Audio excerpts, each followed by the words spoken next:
Hi and welcome back. We've been going through in the last several videos setting up the content areas of our pages.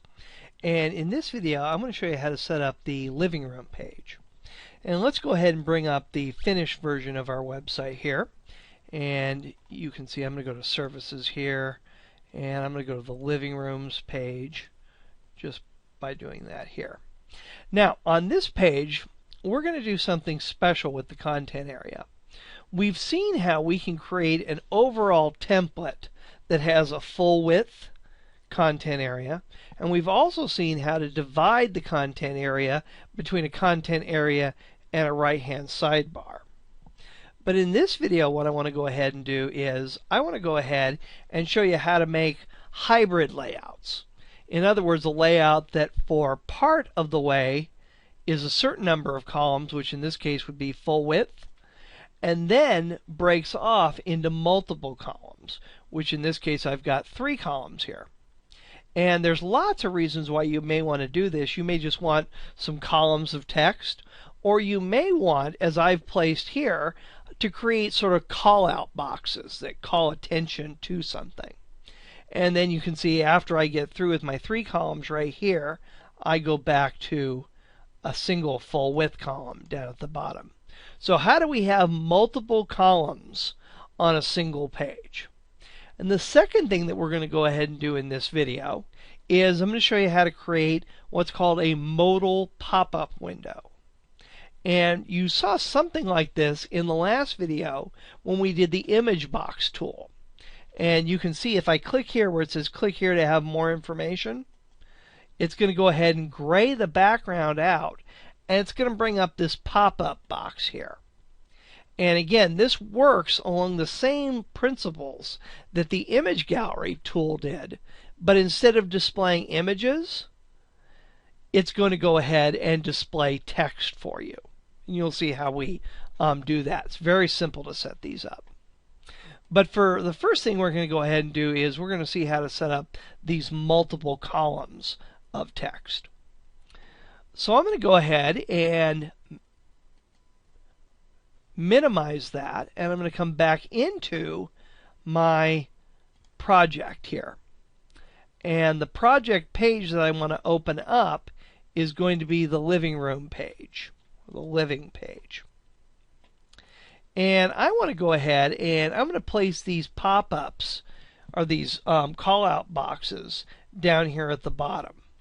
So I'm just going to go ahead and hit enter right there. Now, I'm going to go into code view. And again, that's the space that those 3 columns are going to go into.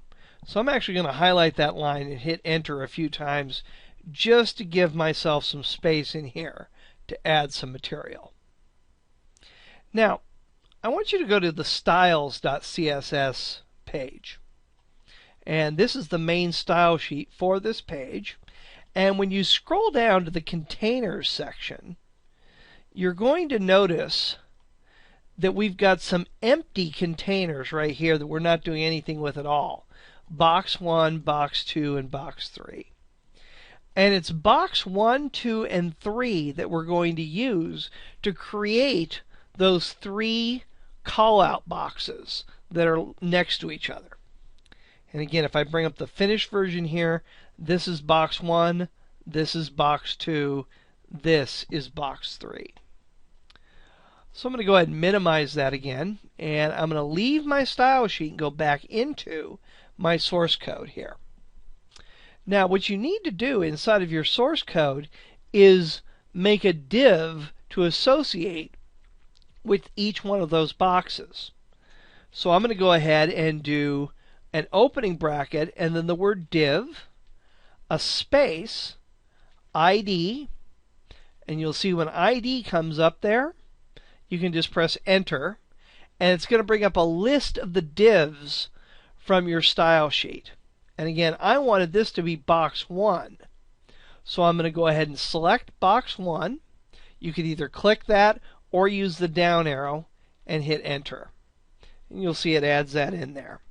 I'm going to close my bracket, hit enter a couple times, and then I'm going to go ahead and do my closing div tag.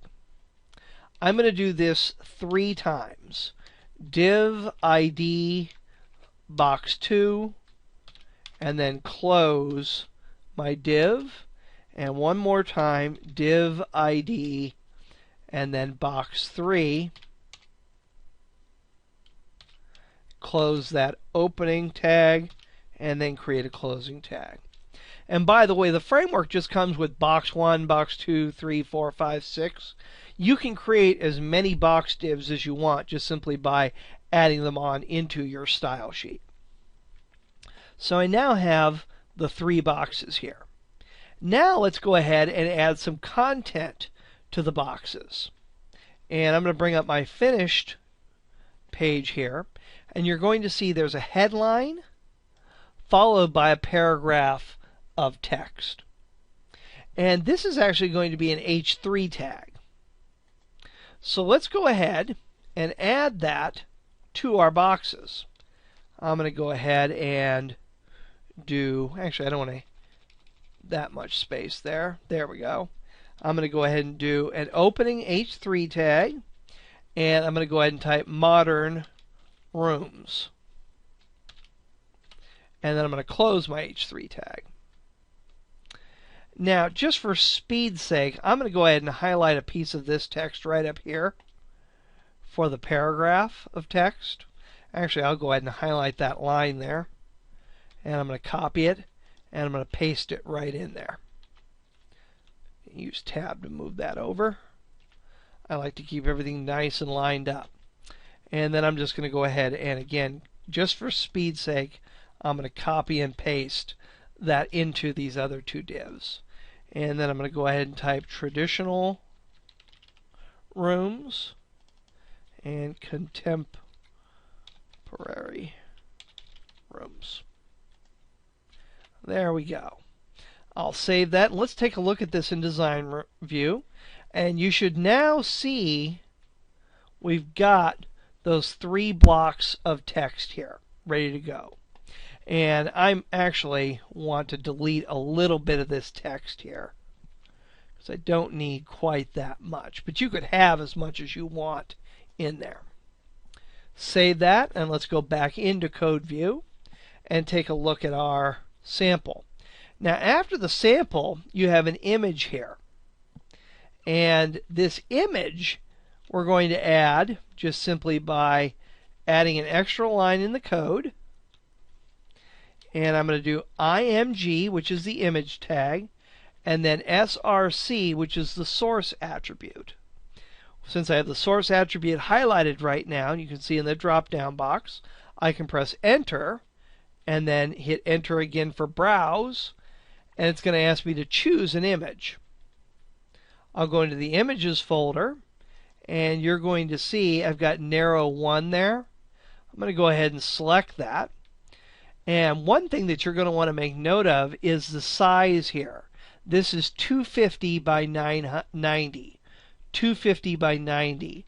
And the reason why that is important is that if I go ahead, let me move this down, and then go back into this page right here, you can see the image runs the full width of this callout box, which means the width of box 1, box 2, and box 3 needs to be 250 pixels, or the same as you see here. So I'm going to go ahead and select that and hit OK, and then type a space, a slash, and a closing bracket. And I'm going to do the same thing for these next 2 items. I'm going to go ahead and do img src, hit Enter once I type in source, hit Enter again to go into the Browse box. There's Narrow 2. I'll type a space, a slash, and a closing bracket. And then finally we'll come down here to box 3, and I'm going to go ahead and make a blank line to put that on. And then I'm going to go ahead and do img src, img space src, and when src is highlighted, I'll press Enter.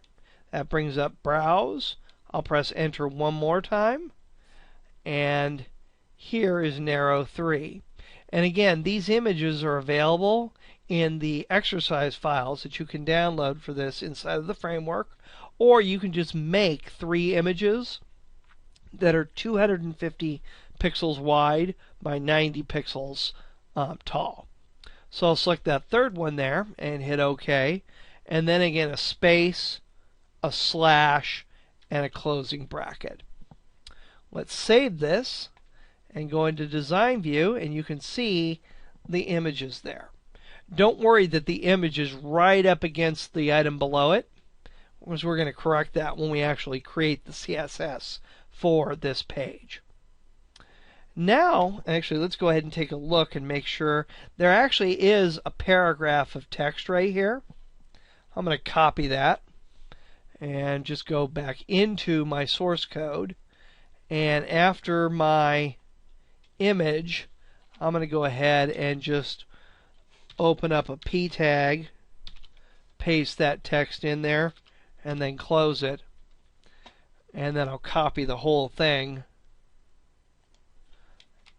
and paste that in there just like that, and one more time just like that. And now we've got that extra line there.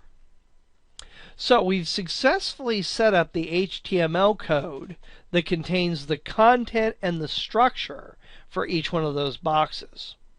Now what we're going to go ahead and do is we're going to set up the CSS for these boxes to actually make them appear as we want them to appear. So let's go ahead now and go into our CSS file. I'm going to click on styles.css here, and I'm going to go into code view, and I'm going to scroll down to my containers section here, and at the very bottom of that I'm going to see box 1, box 2, and box 3. Now the first thing that we want to do is we want to specify the width of each one of these boxes, and the width of that image was 250, so we want to go ahead and make it 250. So I'm going to go ahead and do width 250 px, and I want to do that for each one of these boxes right here. We'll save that, and again let's go ahead and take a look at this in Design View. You can see I've now broken this down into those smaller boxes. Well, now we'll come back into code view here, and actually the next thing we need to do is, instead of having these stack on top of each other, we want them to float into the left so that they're side by side. So I'm going to come in here and I'm going to add the property float left.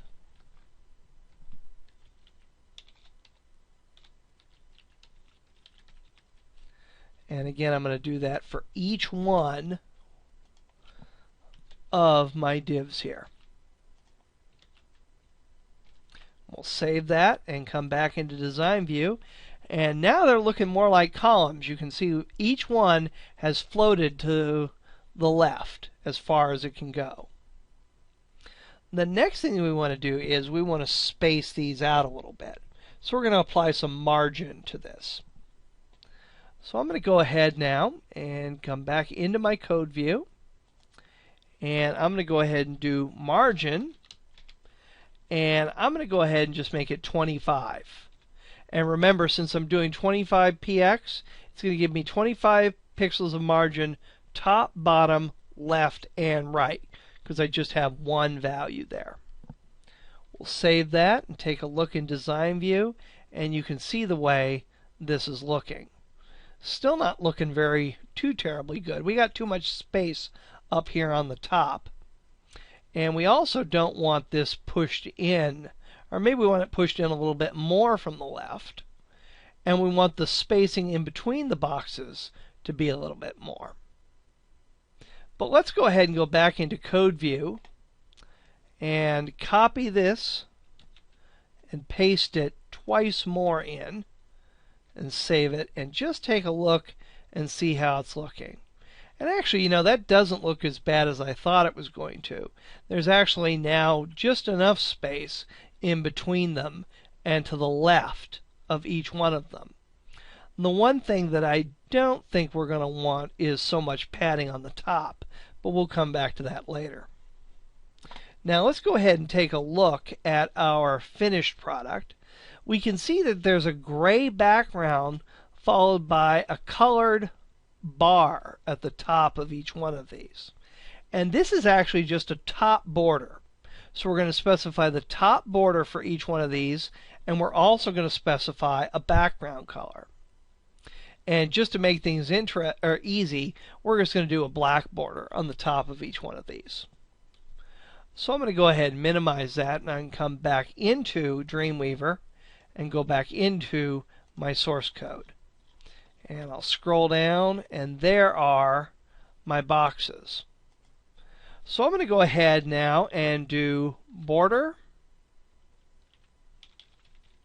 dash top, and I'm going to say it's 5 pixels. I'm going to specify 000 for the font or for the color, and I'm going to go ahead and say that it's solid. And again, I'll copy that and paste it into the next couple of lines. When we go into design view, there we go. I can now see that line at the top of each one of these. Now I'm going to go ahead and come into the code view and add the one more thing that's going to sort of show me the way this whole thing is looking. I'm going to go ahead and apply some gray border background here. So come back in here, and the final style that I'm going to place right now is going to be background dash color, and I want it to be EEE, or 3 E's. And that's just going to give me a light gray background on the background of that box. And then I'm going to go ahead and paste this in 3 times. We'll take a look at this in design view, and there we go. We can see we have our gray background. Now, a couple of problems here. One is the text that's right here is pushed right up against that top border. And that's not really going to work for us. We also can see that this paragraph of text here and this paragraph of text here is pushed right up against the edge of the box. Now, what you might be tempted to do at this point is this. Whoops. I'm going to come back into code view here, scroll down until I find my containers, and actually I've gone ahead and put too much on one line. I can't see it all. I'm going to click right by border and hit tab or enter, and then tab that over a little bit. Just like that. And that just is so that I can see everything.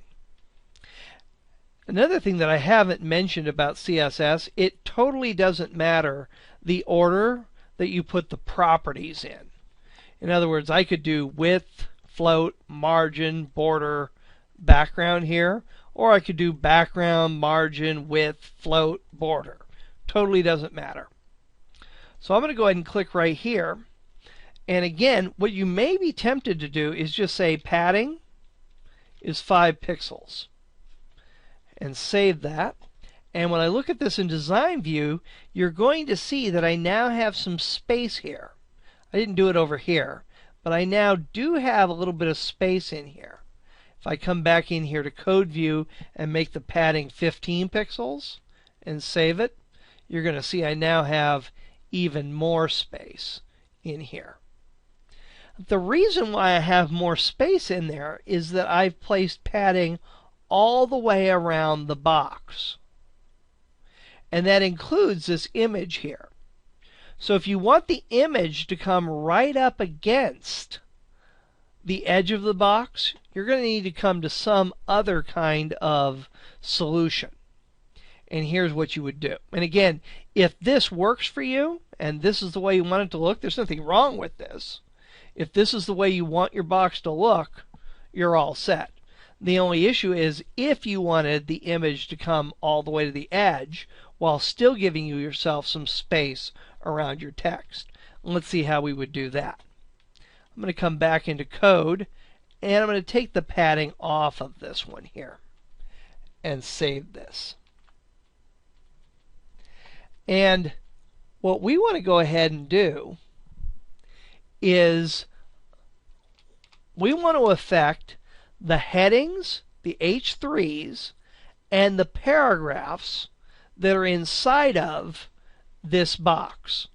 Again, if I come in here to Code View for Design, or look at the source code here, I want to affect this H3, this paragraph, and this paragraph, but not the image right here. So here's what we're going to go ahead and do with that. Oops. Come back in here to the code view for my CSS styles.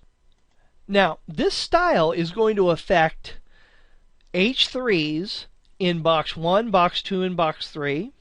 It's also going to affect paragraphs or P tags in box 1, box 2, box 3. And we want it to be consistent. We don't want one box to be different from another. So here's what you're going to do. You're going to do what's called a grouped selector. What I'm going to do is I'm going to go ahead and type a number sign and then box 1. Whoops. And then I'm going to do a space and H3. Now, what's happening here is I'm basically saying, look in the div or look in the object with the ID box 1 and find any H3s that are in box 1.